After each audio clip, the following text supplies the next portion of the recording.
कश्मीर में झेलम और चिनाब ने तबाही मचाई तो जम्मू में तवी नदी ने तांडव मचा दिया। जम्मू के तमाम इलाकों में सबसे ज्यादा तबाही हुई है, सबसे ज्यादा मौतें भी यहीं हुई हैं।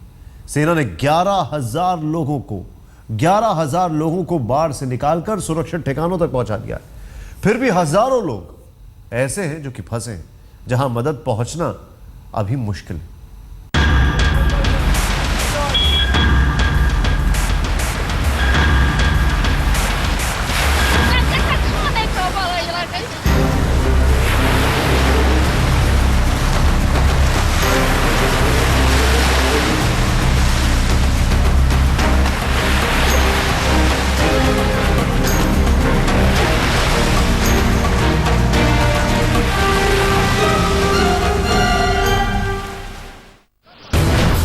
ये शहर है या समंदर,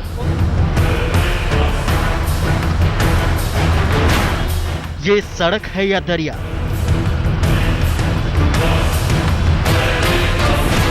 पचास साल में नहीं देखी ऐसी तबाही।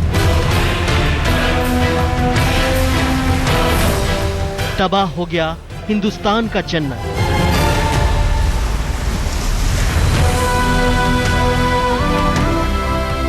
सदियों से जिस धरती को जन्नत का खिताब मिला है, सदियों से हिंदुस्तान के जिस टुकड़े को धरती का स्वर्ग कहा जाता रहा है, क्या उसमें कहीं आप देख पा रहे हैं जन्नत की झलक? क्या धरती के स्वर्ग में आपको दिख रही है स्वर्ग की थोड़ी सी भी झलक?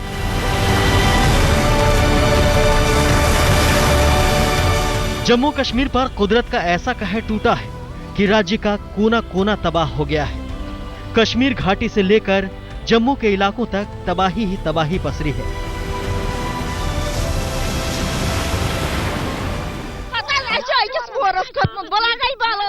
ये यहाँ पर आप हालत देख सकते हैं। ये महिलाएं कुछ है जो बच के तो निकली हैं अपने अपने इलाकों से, लेकिन जब यहाँ पर पहुंची है तो इनकी हालत आप देख सकते हैं। ये कह रही हैं कि उनके घरों के अंदर बच्चे फंसे हुए हैं। पूरी सिटी खत्म हो गया है, पूरी सिटी खत्म हो गया। कोई गवर्नमेंट का नाम ही नहीं है, कोई बच्चे बूढ़े सब परेशान है। डूब गया है सचिवालय, अस्पताल की इमरजेंसी में बाढ़, पानी में डूबी गाड़ियां, सड़क पर बहते घर के सामान।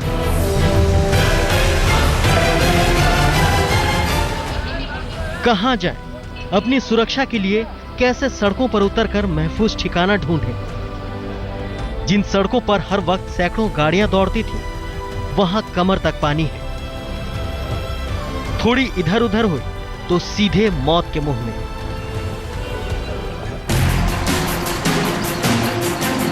तबाही का असली चेहरा आसमान से दिखता है। स्कूल, दफ्तर, लोगों के मकान, दुकान सब अचानक आए सैलाब में जलमग्न हो चुके हैं।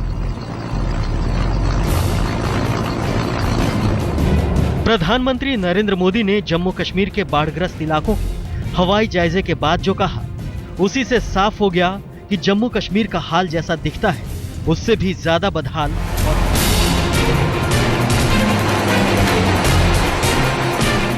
कश्मीर घाटी में बहने वाली नदियां उफनने लगी हैं। जम्मू के इलाकों में बहने वाली नदियां विकराल हो गई हैं।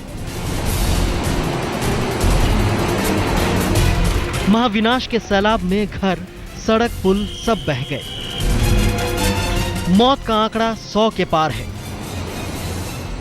इस बाढ़ से काफी मुसीबतें लोगों को है। मरने वालों का आंकड़ा जाहिर है बढ़ सकता है। अभी उसका अनुमान लगाना भी मुश्किल है, क्योंकि हजारों ऐसी जगहें हैं जहां तक अभी प्रशासन, सरकार नहीं पहुंच पाई है। पिछले गुरुवार से लगातार 4 दिनों तक पहाड़ी इलाकों में इतनी बारिश हुई कि जम्मू कश्मीर में बाढ़ का 50 साल का रिकॉर्ड टूट गया। परिजनों की मौत से कैसे उबरेंगे लोग? बाढ़ के नुकसान से कैसे और कब तक पार पाएंगे लोग? कुदरत का कहर हर किसी के दिल में यह सवाल छोड़ गया है। कहर सिर्फ जम्मू कश्मीर पर ही नहीं टूटा है, हजारों श्रद्धालुओं की आस्था पर भी टूटा है जो माता वैष्णो देवी के दर्शन के लिए जम्मू गए थे। फिलहाल माता वैष्णो देवी की यात्रा बंद है। प्रशासन और सेना के जवान कटरा से मंदिर के रास्तों को ठीक करने में जुटे हुए हैं। रास्ते में जगह जगह पर लैंडस्लाइड के मलबे पड़े हुए हैं। उधर जम्मू से कटरा जाने वाली श्री शक्ति एक्सप्रेस के पहिए जाम।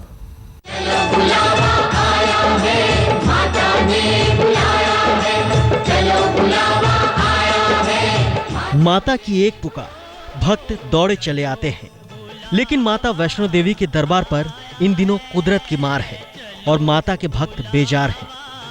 जम्मू कश्मीर में माता वैष्णो देवी यात्रा मार्ग पर आसमान से ऐसी आफत बरसी है कि करीब 6000 श्रद्धालु बुरी तरह फंस गए हैं। जो जहां है वहीं रुका हुआ है।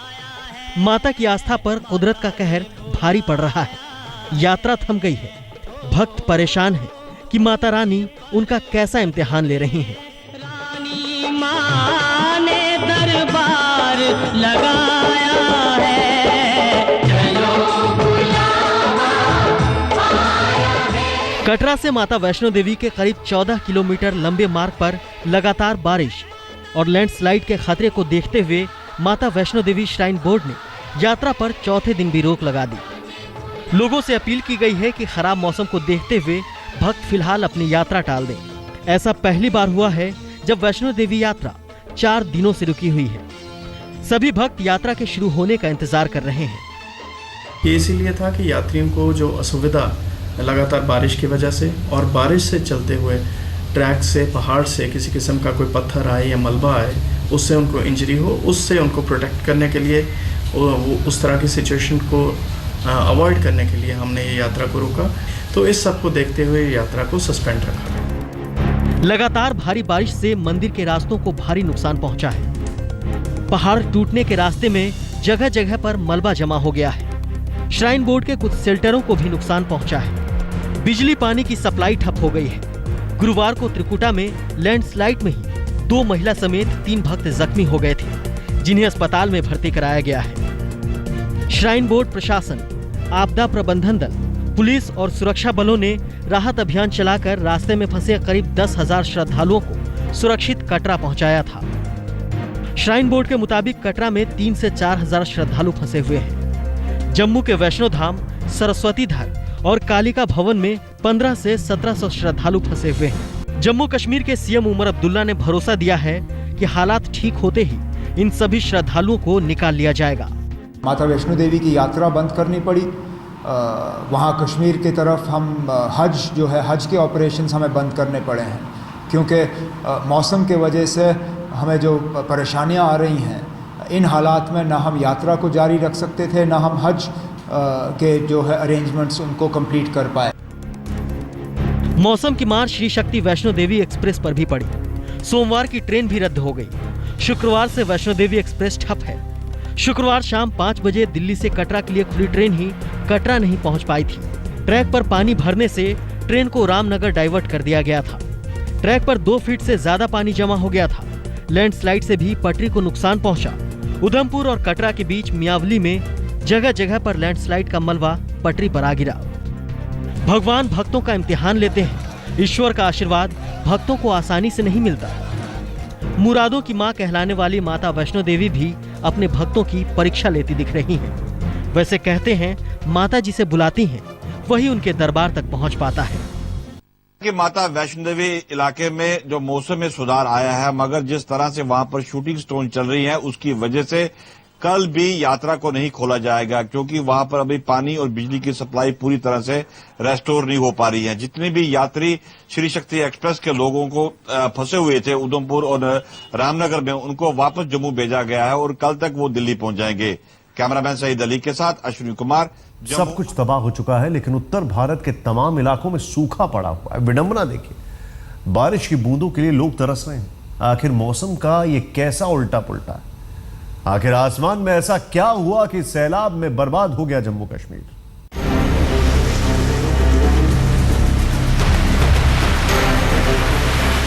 आखिर क्यों आई जम्मू कश्मीर में इतनी भयानक बाढ़? आखिर क्यों उफना गई चेनाब, झेलम और तवी नदियां? क्यों 5 दिनों तक बारिश ने जम्मू कश्मीर में मचाई तबाही? मौसम विभाग के वैज्ञानिकों का कहना है कि वेस्टर्न डिस्टर्बेंस और मानसून के चलते जम्मू कश्मीर में बारिश और बाढ़ की ऐसी तबाही मची। नॉर्थ पाकिस्तान और जम्मू कश्मीर के ऊपर एक वेस्टर्न डिस्टर्बेंस था, जो कि 3 दिनों तक रहा। और एक वेल मैग्लो बसेरा जो नॉर्थ बे बंगाल में 6-7 दिन पहले बना था, वो वेस्ट नॉर्थ वेस्ट से मूव करते करते राजस्थान फिर पंजाब तक आया। और दोनों सिस्टम की इंटरेक्शन या कन्वर्जेंस की वजह से जम्मू कश्मीर में भारी से बहुत भारी बारिश 3 दिनों तक रिकॉर्ड करी गई। जम्मू कश्मीर में आखिर ऐसा क्या हुआ कि कुदरत ने मचा दी ऐसी तबाही?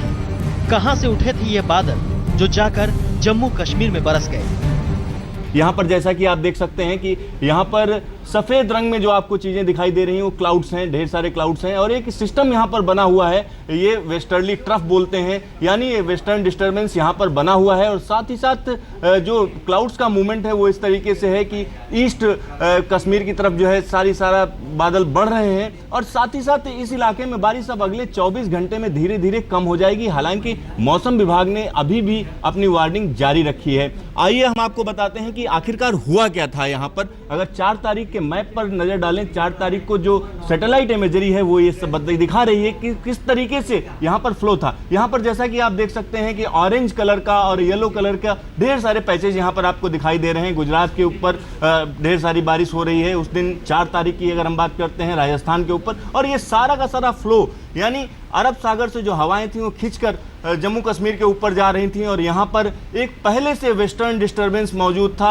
जो इसके साथ इंटरेक्शन शुरू हो गया। इस इंटरेक्शन की वजह से जम्मू कश्मीर के तमाम इलाकों में जबरदस्त बारिश शुरू हुई। और ये बारिश 3 तारीख से शुरू हो चुकी थी, 4 तारीख को भी जबरदस्त बारिश हुई और 5 तारीख को ये बारिश काफ़ी तेज हो गई। और अभी ये जो स्थिति है उस स्थिति में हम कह सकते हैं कि अभी भी कई इलाकों में, जैसे आप पिछले 24 घंटे की बात करें तो कटरा में 20 सेंटीमीटर से ज़्यादा की बारिश रिकॉर्ड की गई है। सैलाब ने जम्मू और कश्मीर को बर्बाद कर दिया है। इतनी बड़ी आपदा की कल्पना तो मौसम विभाग ने भी नहीं की थी। फिलहाल मौसम विभाग ने जम्मू कश्मीर में 24 घंटे का अलर्ट जारी किया है। सिद्धार्थ, दिल्ली आज तक। कुछ ऐसे लोगों का भी आशियाना उजड़ गया जिन्हें 15 साल पहले सरकार ने बसाया था। ये वो लोग थे जिन्हें करगिल से लाकर जम्मू में बसाया गया था। अपनी जड़ों से जुदा होने का पहला जख्म अभी भरा ही था कि ताजा जख्म ये तबाही दे गया। मैं इस वक्त जो भगवती नगर का जो इलाका है जहां पर गुज्जर बस्ती है, 1999 जब करगिल वार हुआ था, ये लोग वहां से तो बच गए थे पाकिस्तान की गोलियों से, मगर सरकार ने उनको यहां पर आके बसा दिया था। और करीबन 3 दर्जन मकान जो है ये तवी जो किनारा है उसके साथ जो सरकार ने इनको बसाया था। और सबसे बड़ी तबाही जो है शनिवार को 4 बजे जो पूरा इलाका ये बिल्कुल पानी में गिर गया और पानी रह गया है। कोई यहाँ पर हालांकि कोई भी कैजुअलिटी नहीं हुई है, मगर जिस तरह से लोगों की तबाही हुई आप देख रहे हैं। ये सामने जो तवी ब्रिज है भगवती नगर को जाता है, पिछले साल ही मुख्यमंत्री उमर अब्दुल्ला ने इसको इनॉग्रेट किया था। और साथ में जिस तरह से बांध बनाया था उसमें कोई पक्का सामान नहीं डाला था और जिसकी वजह से ये टूट गया। टूटने के बाद जो है पूरा इलाका, ये करीबन 3 दर्जन जो मकान है ये करीबन 20 फुट अंदर ये तवी पर थे ये मकान, ये सारे आप देख रहे हैं किस तरह से टूटे हुए हैं। पूरा इलाका जो है बिल्कुल तबाह हो चुका है। हालांकि आर्मी ने इन सब लोगों को बाहर निकाल लिया था रात को ही, अगर नहीं होता तो शायद कैजुअलिटी काफी होती। आज यहाँ पर तबाही का आलम बना हुआ है, लोग परेशान हैं, किसी तरह से उनको मदद हो, उनके बर्तन तक नहीं है, बच्चे इतने परेशान हैं कि खाने के लिए कुछ नहीं है।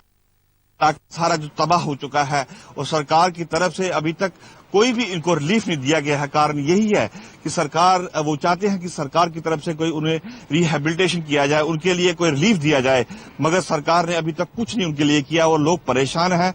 और करीबन यहाँ पर सारी बस्ती परेशान है कि किस तरह से इनको यहाँ पर रिहेबिलिटेट किया जाए। कैमरामैन सईद अली के साथ अश्विनी कुमार।